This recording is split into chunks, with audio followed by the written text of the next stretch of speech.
Selamat pagi anak-anak, apa kabarnya pada pagi hari ini? Semoga keadaannya tetap sehat selalu, semangat, sudah bangun pagi dan berdoa, mandi pagi, sarapan, dan mempersiapkan materi yang Bapak Ibu Guru berikan ya. Dan langsung dipelajari materi tersebut. Dan tugas-tugasnya juga langsung dikerjakan, jangan ditunda-tunda supaya tidak terlambat mengirimkan tugas-tugasnya.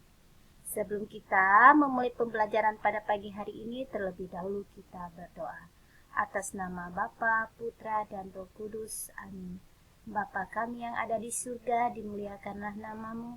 Datanglah kerajaan-Mu, jadilah kehendak-Mu di atas bumi seperti di dalam surga. Berilah kami rezeki pada hari ini dan ampunilah kesalahan kami, seperti kami pun mengampuni yang bersalah kepada kami. Dan janganlah masukkan kami ke dalam pencobaan, tetapi bebaskanlah kami dari yang jahat. Amin. Atas nama Bapa, Putra, dan Roh Kudus. Amin. Pagi hari ini kita mempelajari tema 6, merawat hewan dan tumbuhan. Sekarang kita telah berlanjut ke subtema 3, tumbuhan di sekitarku.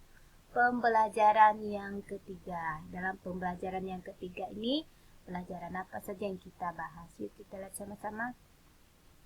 Yang pertama adalah pelajaran bahasa Indonesia. Materinya adalah tanda titik. Perhatikan contoh penggunaan titik berikut dengan teliti. Ada banyak pohon di taman.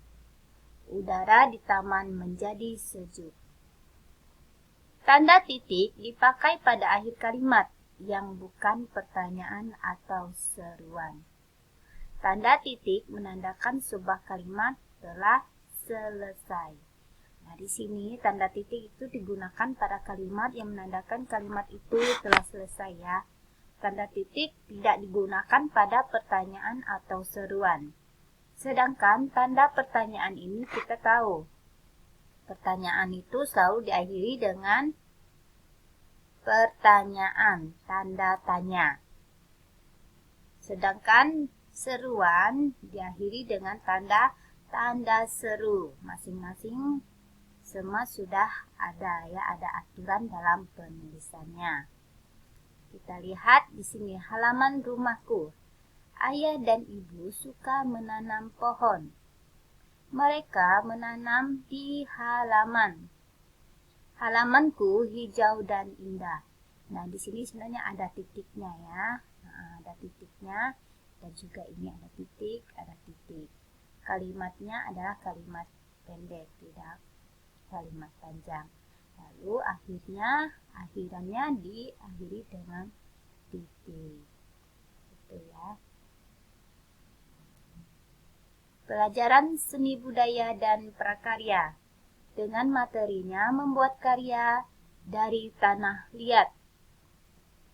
Tanah liat merupakan contoh bahan alam. Tanah liat bisa digunakan untuk membuat patung. Perhatikan langkah-langkah berikut ini. 1. Menyiapkan alat dan bahan. 2. Melunakkan tanah dengan memijat. 3. Membentuk sesuai model yang diinginkan. 4. Menjemur sampai kering. Nah, ini cara membuat patung dari tanah liat. Caranya dipijat-pijat, lalu dibentuk sesuai dengan model yang kita inginkan. Patungnya bagaimana? Lalu setelah selesai, maka patung yang terbuat dari tanah liat tersebut dijemur. Kita perhatikan ini patungnya. Nah, patung bisa terbuat dari bahan alam dan bahan buatan. Dari bahan alam, patung bisa dibuat dari apa? Dari kayu dan tanah liat. Dari bahan buatan bisa terbuat dari semen. Nah, semen dibuat menjadi patung. Nah, itu ya. Patung termasuk seni karya Berapa yang kemarin? Di materi sebelumnya sudah Bu Guru bahas ya, seni karya 3 dimensi. Berarti patung ini termasuk seni karya 3 dimensi. Memiliki panjang, pendek, lebar.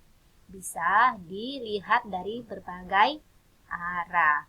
Itu ciri segitiga dimensi. Sekarang pelajaran matematika, mengubah satuan ukuran berat. Dira ingin membuat patung berbentuk kura-kura. Dira menyiapkan 30 Hg tanah liat. Berapa Kg tanah liat yang Dira siapkan? Kita perhatikan di sini. 10 Hg sama dengan 10 on sama dengan 1 kg sama dengan 1000 gram. Jadi 30 Hg sama dengan 3 kg. Ya, nah, anak-anak perhatikan di sini. 10 Hg sama dengan 10 ons sama dengan 1 kg sama dengan 1000 gram. Nah, sekarang anak-anak boleh buka buku paketnya halaman 128. Buku paket tema 6 halaman 128. Nah, anak-anak membuat sebuah karangan singkat yang sederhana saja ya. Apa saja yang anak-anak ingin karang, anak-anak tulis. Mungkin bisa berupa tentang tanaman di halaman rumahmu. Karangan berupa belajar daring selama ini. Singkat dan padat saja ya karangannya. Ditulis judulnya tentang apa. Bebas judulnya. Lalu anak-anak tulis dengan menggunakan huruf kapital. Tulis di buku PS-mu ya. Huruf tegak bersambungnya tulis di buku PS. Jangan ditulis di buku paket. Oke, sampai di sini materi kita pada pagi hari ini. Sebelum kita mengakhiri, terlebih dahulu kita berdoa. Atas nama Bapa, Putra, dan Roh Kudus. Amin. Salam Maria, penuh rahmat Tuhan sertamu. Terpujilah engkau di antara wanita, dan terpujilah buah tubuhmu, Yesus.